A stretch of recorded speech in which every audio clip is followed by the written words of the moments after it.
My name is Aaron Leeds. I was a U.S. forest ranger for nearly 2 decades. Assigned mostly in Arizona, Apache Sitgreaves near the White Mountains. You don't get transferred into Sector W13 unless someone else disappears.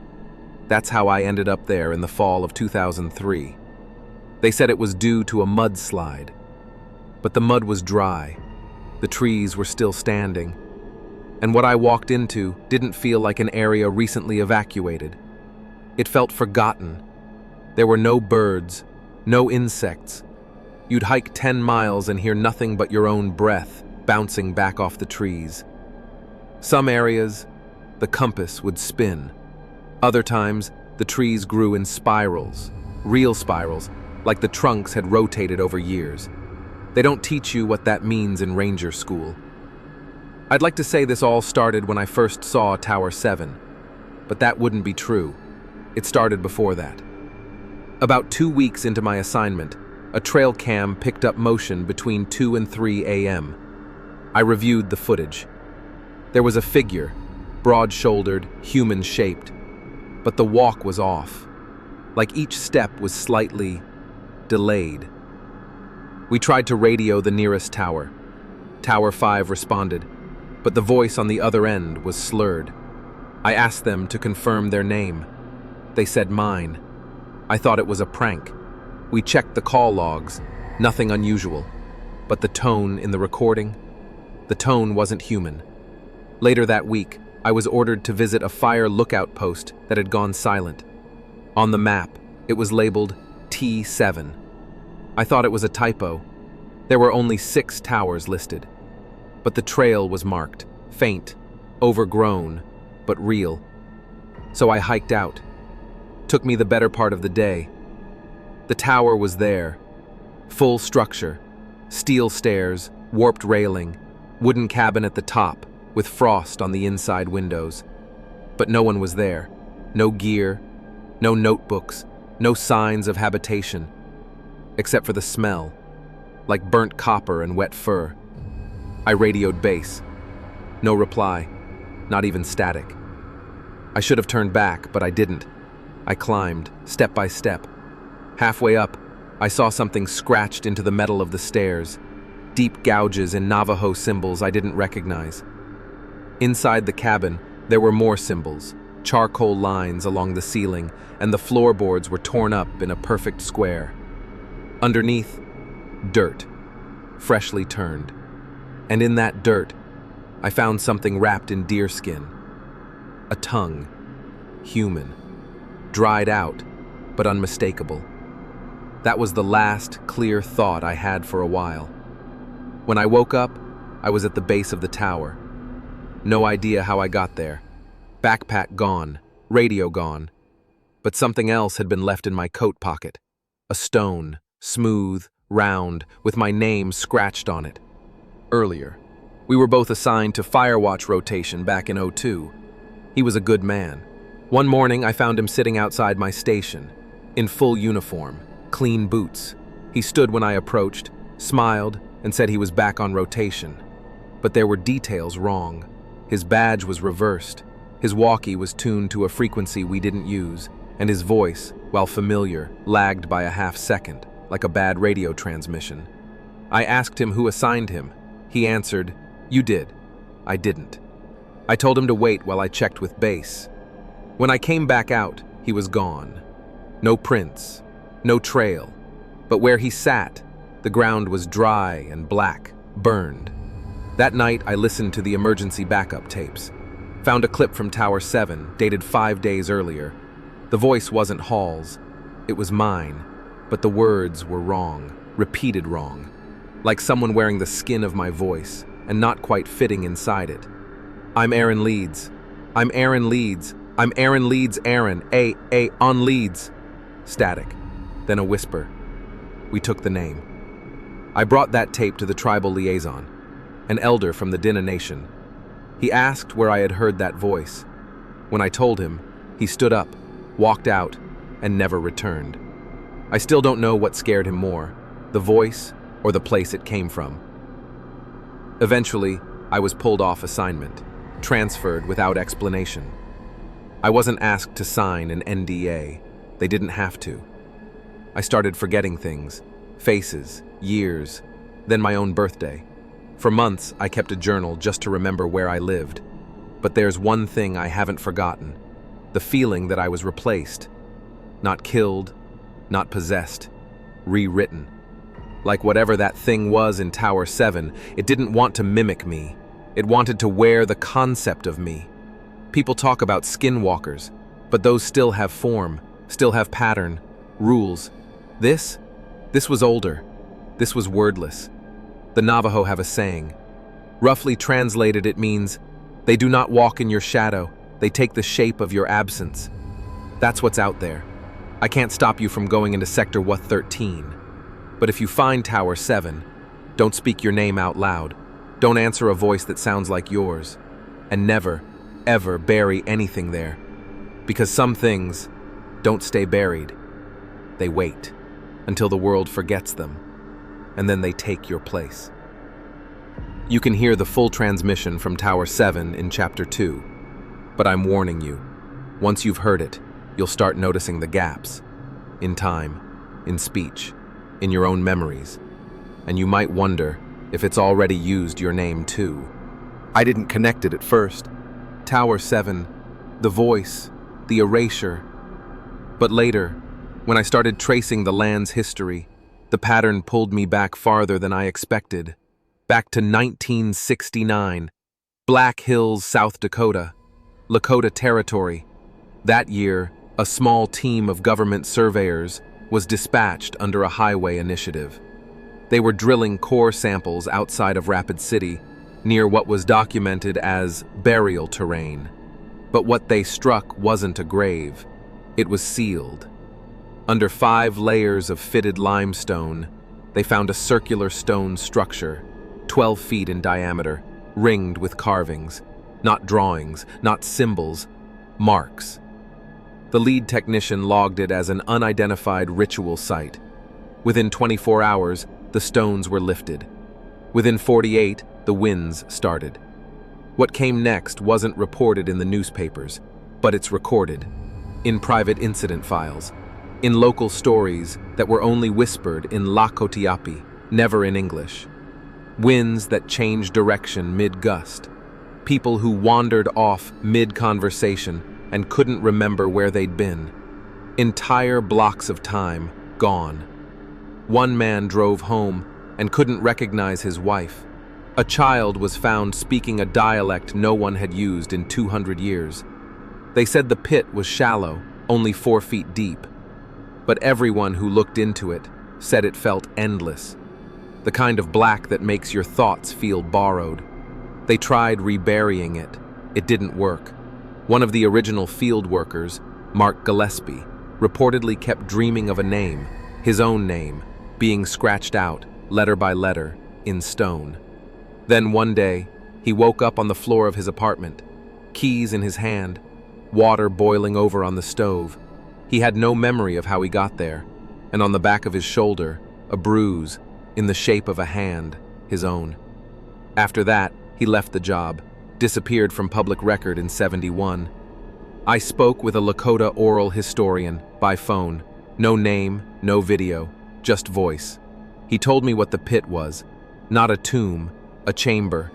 He said the stones weren't grave markers, they were instructions, and breaking them was the same as unbinding a name, not summoning, releasing. I asked him what it wanted. He was silent for a long time. Then he said this: "It doesn't want your body, it wants your past." I asked him to explain.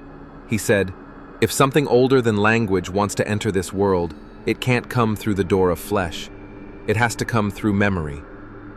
That's how it rebuilds itself, not by becoming you, but by rearranging what made you, your name, your regrets, the story you tell yourself every time you look in the mirror.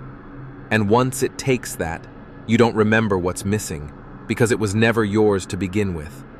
The pit was filled again, under silent directive, in late a thread from the pit, pulled across years, across lands, through names, until it found one weak enough to unravel. And it's still pulling. In the next chapter, You'll hear what we captured inside the tower before the logs were confiscated. The transmission isn't corrupted, but it'll change how you hear your own voice forever. If you're still listening, then you've already felt it. That pull behind the eyes when you forget why you walked into a room. That flicker in the mirror that looks back too slowly. I used to think Tower 7 was the center, but the center moved, or maybe it never had one. What happened in Arizona proved that. In the summer of 1982, wildfires tore across the Navajo reservation, covering more than 12,000 acres in under 5 days. They said it started from lightning, but the fire didn't behave like any natural blaze. Firefighters, men with decades of field experience, said the flames didn't advance.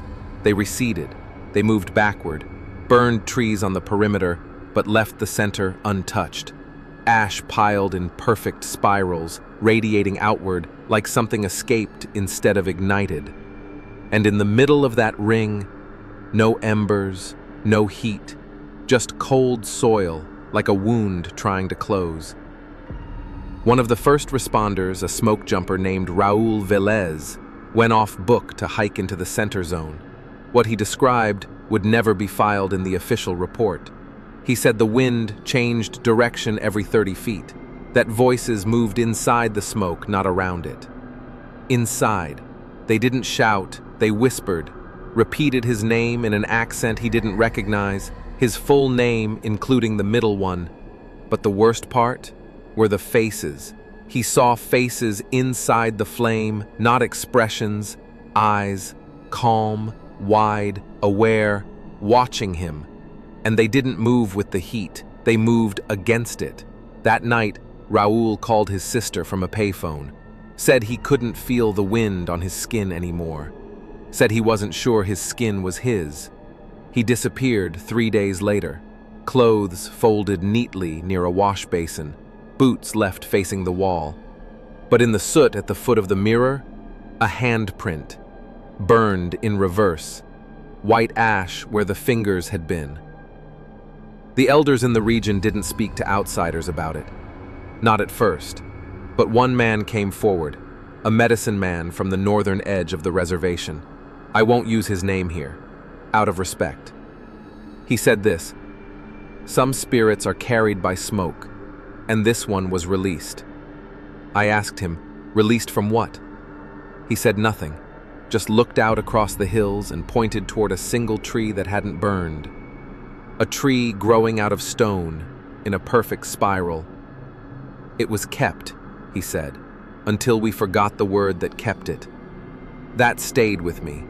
A fire that doesn't spread like fire, a name that gets taken from you by whisper, and a thing that doesn't want your life, just the record of it. You can survive something like that, but you'll never know you did. 2 years later, the area was closed for ecological rehab, but satellites still show something strange. A dark spiral at the burn site, visible from orbit. An entire classroom of students re-registered under different surnames, without anyone filing a change. And one woman, who walked into a ranger station near Chinle, Arizona, she said she needed help. When asked for her name, she looked down at her hands for a long time, then said, quietly, "I'm not supposed to remember. These aren't stories. These are fractures. Events with no epicenter, no cause, no warning. Only pattern. A burn moving backward. A voice walking out of the fire instead of into it. A spiral that begins where the world should have ended." The next chapter contains the audio logs recovered from Tower 7, pulled before my transfer was erased from the system. What we caught on tape isn't in English. It's older than English, and it wasn't recorded by us. It was already playing when we hit record. You'd think fire would be the end of something, a finality. But what came after the Arizona burn wasn't silence. It was a shift. The pattern didn't die. It just changed its surface. And in the winter of 1991, it showed up again, on glass. But this time, it didn't take forests. It took a face. The Cree Nation near Lesser Slave Lake, Alberta, has a tradition, not of fear, but of attention. Children are taught from a young age to never trust a reflection too long. Not because it lies, but because sometimes it remembers things you forgot to forget. I was sent there to consult on an environmental advisory. Unusual frost patterns, a river that froze in a spiral. But no one was talking about the frost. They were talking about Maisie. Maisie was 17, top of her class, quiet, good with animals, and for 6 weeks, her reflection had been moving without her. It started subtly, a blink delayed by a second, a shift in posture not mirrored. Then it began to smile when she didn't, or look behind her when she stood still. She told her parents, but they didn't believe her, until they saw it happen at the dinner table. She turned her head. The reflection kept looking forward. No blink, no break, just a calm, deliberate stare, as if it had been watching something just behind them. The elders said it plainly. "She's being courted," I asked. "Courted by what?" They said the name softly, out of habit. Linaksuk, the Mirror One. A being that doesn't chase, doesn't invade. It waits, patiently, for the exact moment when your identity flickers, and you mistake its presence for your own. According to their oral tradition, the Linaksuk cannot take your place unless you lock eyes with it, and not just a glance, a real gaze, a moment of full recognition. When you believe that the thing inside the glass is you, that's the threshold. The mirror doesn't pull you in, it steps out. Over the weeks, Maisie started changing. She began pausing mid-sentence, losing her voice in mirrors, like the words stopped existing when she looked at herself. Then, the reflection started showing up in other places. Not just the bathroom, windows, spoons, ice. One day, she caught her reflection in her phone screen. It blinked before she did. I was granted permission to view the security footage the family had installed in her room. I watched 10 hours of tape, most of it uneventful. But at exactly 2:13 a.m., 4 nights in a row, she'd rise from bed, stand in front of the mirror, and smile.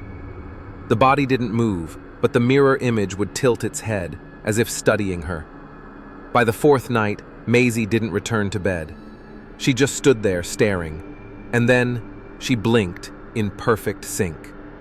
The next morning, the family found her bed empty. The door explanation. At 3 a.m., Maisie turns her head toward the camera and vanishes, but her reflection stays, frozen in place, eyes locked on the lens, smiling. That smile, it's the one you give when you've already been invited in. Since then, 2 more incidents have been reported in the region. A boy who stopped casting shadows, a woman who insists her reflection blinks twice. I've started covering my mirrors at night. I don't know if it helps, but I know this. When I watched that tape, frame by frame, I saw something in her reflection blink out of sequence. And behind her eyes, a shape, shifting, waiting. It didn't want her voice, or her image. It wanted the space her name used to fill.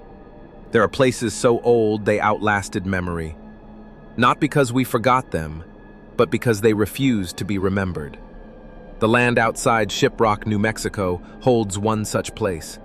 A formation the locals avoid. A series of ridges and collapsed volcanic necks visible from miles away. The U.S. Geological Survey had it listed as an inactive fault zone, but the Apache Scouts never mapped what lay beneath it. In 1974, a small team of recreational cavers, funded by an independent university project, began documenting a rumored underground cavern system in the region. The guides hired from nearby reservations refused to enter. No amount of pay, no negotiation. One of them said, "You don't map a place that already knows where you are." The team went without them.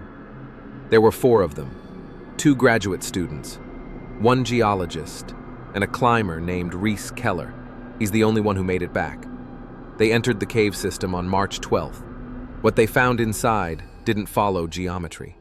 They described tight passageways that widened into impossible open spaces, stalactites that curled inward, not downward, and a pressure, deep in the chest, like standing in a room that remembers every word you've ever said.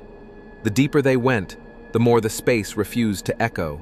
Their voices came back wrong, warped, staggered, and eventually answered.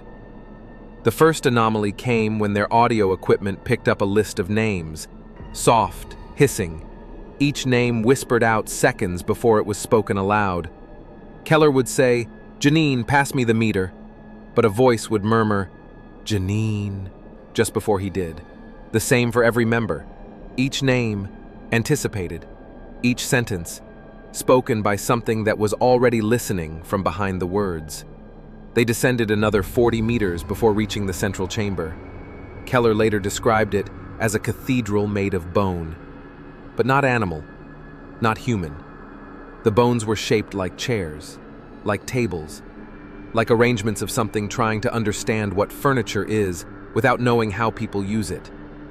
The bones weren't scattered, they were placed, deliberately, like a room waiting for its inhabitants to return. That's when the radio cut. The audio file recovered from their body cams, one of the last artifacts retrieved, runs only 19 minutes, but it loops. It begins with a low hum, then each member's name in sequence, then silence, then the whisper, "You were always here." After that, the voices start blending, like someone is saying their words with them at the same time. Keller's breathing becomes erratic, then stops, but his voice keeps talking, calm, even. "We were always here." When search and rescue arrived 6 days later, the cave was nearly impossible to re-enter. The interior had changed, chambers collapsed, passages blocked that had been open. But one survivor was found at the entrance, bloody from crawling, yet no signs of trauma. He didn't speak for 72 hours. When he finally did, his voice was soft, not weak, resigned. He said, "It told me I was always there, that I never left the cave, that everything since then is just the cave remembering itself." Keller was placed under psychiatric care and disappeared from the system 4 months later. All GPS logs from the expedition failed. The cave was sealed by order of the Bureau of Land Management. No official reports were filed, and the guides who warned them before, they never spoke of it again. When asked why, one said only, "If it speaks your name before you do, it's already made a place for you." The tower, the pit, the flame, the mirror, none of these are isolated. They're phrases, different tongues of the same unfinished sentence, something older than our languages, older than myth, and it's speaking us back into itself. In Chapter 5, we return to Tower 7. The audio has been decoded, but the voice on it isn't mine. It remembers my name, but not who I am. There are rituals meant only to be seen by those who already understand them. Not because they're secret, but because to witness them without belief is to invite something in that never left. That's what happened in the hills of western North Carolina, a place the maps call quiet, but the old ones still call listening land. Because there, the air still remembers your voice after you speak. The story came to me from a tribal council member of the Eastern Cherokee Nation. It was shared in hesitation, only after I repeated the names I'd already seen erased. In 1987, a respected medicine man, Eli Snow, prepared for a vision rite. The rite was older than most elders had ever seen performed. A 4-day fasting journey designed not to call spirits, but to cross into their memory. His family said he'd been disturbed in the weeks before, that he woke up speaking names he hadn't heard since childhood, that he wrote in symbols no one had taught him, and one phrase over and over in his journal, "They are thinking through me." On the 4th night, he climbed the mountain alone, took with him only a hand drum, a blanket, and powdered cedar ash. The ritual was meant to last until sunrise. Observers from a distance described hearing low chants, Then silence. Then the drum, on its own. Beating. Slow. Even. No hands visible, just the rhythm of something completing what he started. When they reached the site, Eli was gone. No prints, no trail, no scent. Only the drum, still pulsing. And the blanket folded neatly where he'd been seated. Inside the fold, his final journal entry. It was written in plain English. No symbols, no markings, but the spacing between the lines was wrong.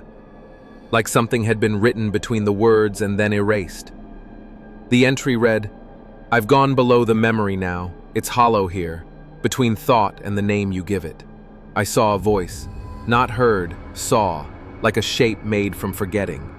It said, 'We walked your land long before memory. You remembered us. That was your mistake.'" The council closed the site, planted river stones in a circle, and burned the journal that night. But that wasn't the end. A week later, his grandson began having seizures, each one timed to the exact minute the drum had been beating. In his sleep, the boy spoke in cadence, not Cherokee, not English, just one sentence repeated. He was never supposed to know that sound.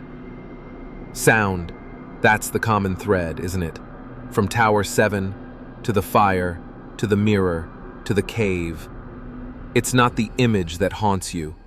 It's the rhythm, the pattern, the voice that waits inside your words and pretends it was always there.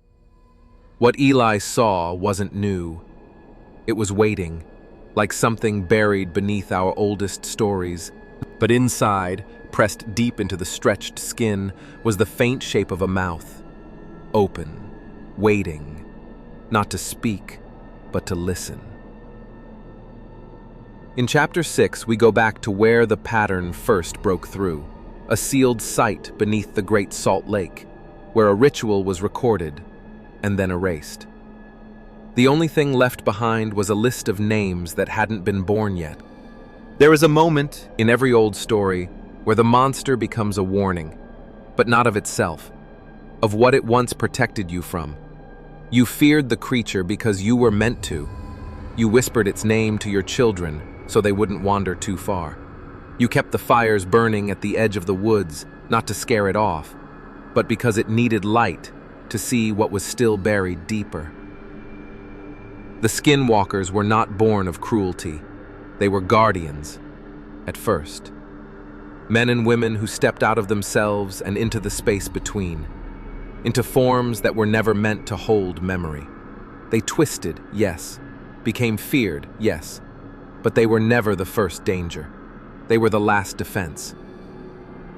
In the oral histories of the Diné, the Apache, the Lakota, and the Cree, the Skinwalkers were given one role: to stand at the edge of the seal, to keep those things that erased the world from crawling back into it.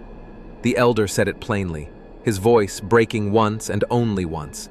The Skinwalkers were made by man, but these were not made. They are older than fear. The first seals were stories, not in books, but in repetition, in taboo, in what you don't talk about at night. That was the binding, to forget in rhythm.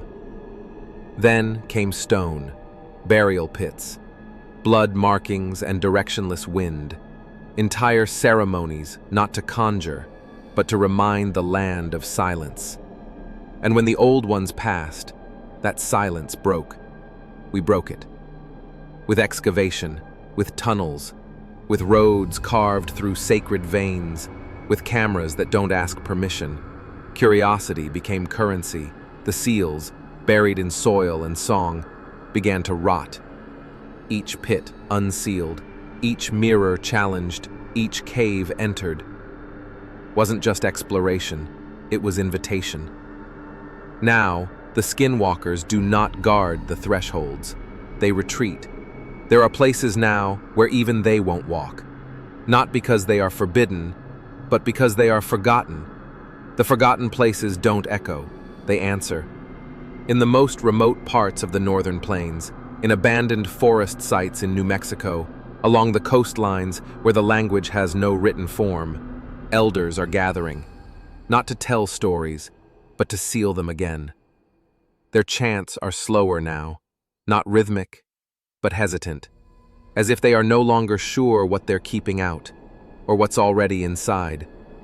One final voice, recorded by accident, left in the background of a ceremony broadcast that was never meant to air. It doesn't match any tongue still spoken. And yet, every tribal elder who's heard it says the same thing. That's not their voice. That's what speaks when we stop listening. If you've watched this far, you're not here by mistake. You felt it, the pattern, the hum beneath the silence. Subscribe to MindFuel and return for the final chapters. I didn't expect to make it this far. Not after the Black Hills, not after Tower 7, but I kept going because you kept watching. You saw the names, you heard the drums, you remembered. And now I need to tell you something. Something I've tried to keep out of the uploads, something I hoped was just coincidence. I've collected dozens more accounts, witnesses, journals, ceremony logs from tribes that haven't spoken in public for over 100 years, and they're disappearing. Whole folders, replaced with black dot wave files that only hiss. Voice memos I recorded at home, now layered with breathing. Not mine, not any pattern I recognize, just breathing, as if someone was already in the room. Before I hit record, my editing software freezes. Files reorder themselves. I upload a segment, and hours later it's longer than what I cut. And the worst part, my voice isn't always my voice anymore. I reviewed the raw audio from Chapter 3, The Mirror Dance. Listen closely right before the girl disappears. There's an echo, half a second late. But it's not an echo. It corrects me, slightly. It says her name before I do, and I never said her name. I can't explain it, not fully, but something is using this channel, this medium, as if every video, every view is a way to make you remember what should have stayed buried. So here it is, the last thing I can promise. If Volume 4 appears, if you see it on this channel, if it plays without warning, without title, without description, it won't be me who uploaded it. But if you hear my voice, don't trust it. Just watch the shadows behind the footage. One of them might blink. That's how you'll know I didn't survive the recording. Subscribe to MindFuel. Come back, if you dare, because Volume 4 isn't a continuation. It's what happens when the story starts telling itself.